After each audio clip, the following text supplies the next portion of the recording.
The gradient annotator allows you to precisely control how a gradient is applied to an object.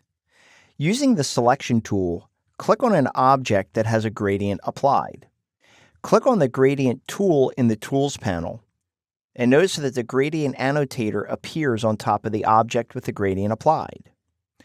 Drag this icon to resize the gradient proportionately within the object in which it's applied, and drag this icon to disproportionately resize the gradient within the object in which it's applied. Drag the color stops to change where the color stop begins and ends within the gradient. Click on the diamond to drag where the two colors transition from one to another.